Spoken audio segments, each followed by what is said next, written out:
Bismillahirrahmanirrahim. We begin in the name of God, the most merciful, the most compassionate. Thank you for joining us on this first night of Ramadan in our Ramadan reflection series. I intend for this to be casual and for myself to offer a short reflection, and then we will have some time for questions and discussion after.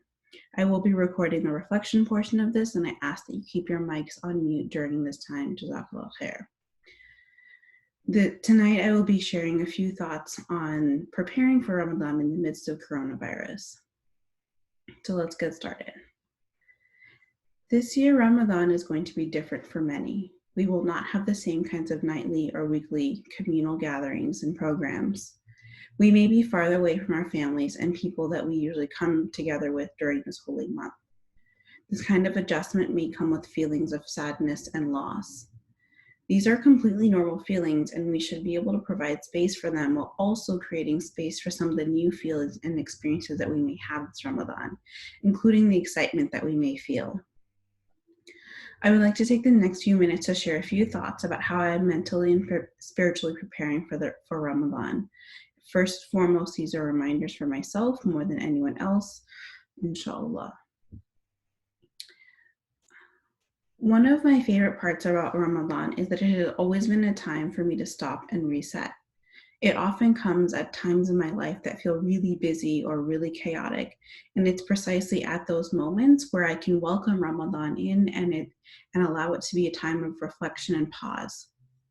The act of waking up early and preparing to fast reorganizes my schedule, and I become more keenly aware of my time and how I'm using it as I wait for Maghrib to arrive.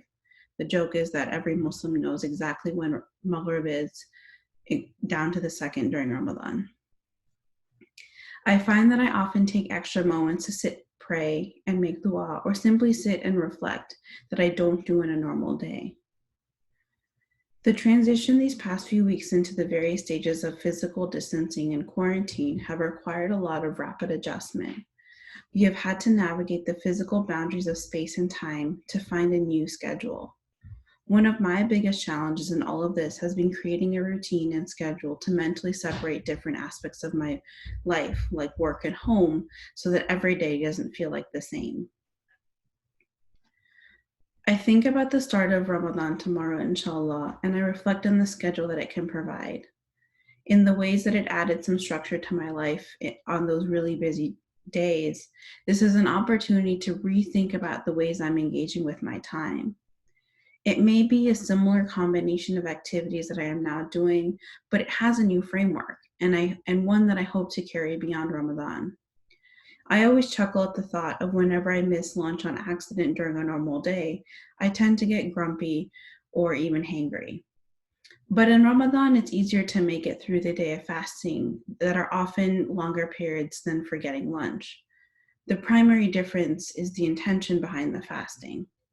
I have a greater purpose and intention for my actions.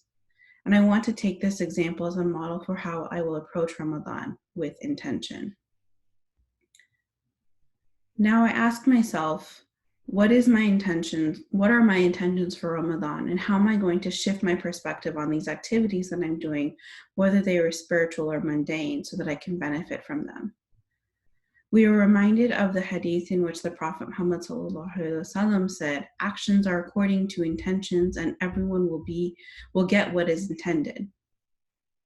Allah subhanahu wa ta'ala knows what is in our hearts and in all of our efforts.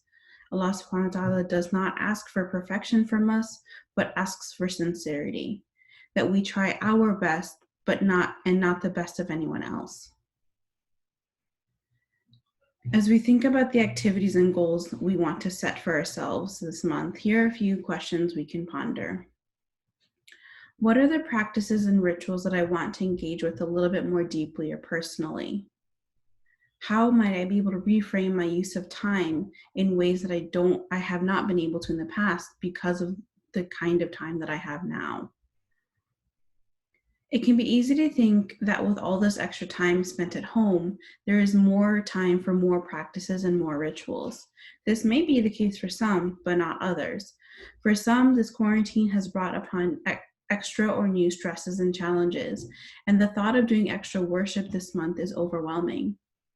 I will invite all of us to think about the intention and the quality of our acts of worship rather than the quantity. This also goes for the plethora of online gatherings and programs that are being offered around the world. It's been incredible to see how different communities are coming together to provide so many resources. This can be a great way to connect with others and even communities that you may not have had access to before. It's also okay to give yourself space to be by yourself or with a few people that you are close to. Allah subhanahu wa ta'ala is the most generous and knows the intention in our hearts and all of the effort we have put into our actions. So let us make this an opportunity to reflect on the inner state of our hearts. No matter what we choose to do or not do this Ramadan, let this be a month of depth and intention. Let this be a month that allows us to go inward and gain a better understanding of ourselves and our Lord. Ya Allah, who is Ar-Razaq, the sustainer, carry us through this most blessed month and provide us with the best of sustenance.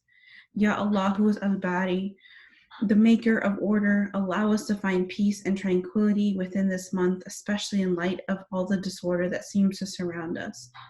Ya Allah, who is As-Sami', the hearer of all, you know the best of our intentions and the deepest desires of our hearts. You hear our prayers shout at the tops of mountains and the ones whispered in our hearts. Grant us the best of these prayers. Ya Allah, who is Al-Hadi, the guide, be our guide this month to deepen our connection with your Holy Quran and your beloved Messenger. Guide us on a path of success that will carry us forward throughout our lives. Ameen Ya Rabbil Alameen.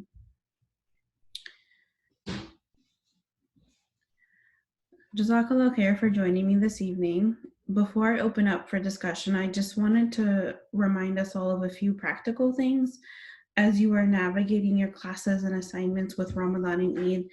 Think about if there are any accommodations you may need, whether that's if you have a due date on Eid for an assignment, or if you need extra time depending on classes because iftar is happening during classes. And make note that you can reach out to your professors to get these accommodations, and that the sooner that you're able to do that, the better. It gives both of you time to figure out how to best meet your needs. We do have the religious accommodation policy listed on our website in case that's something you would like to reference and review.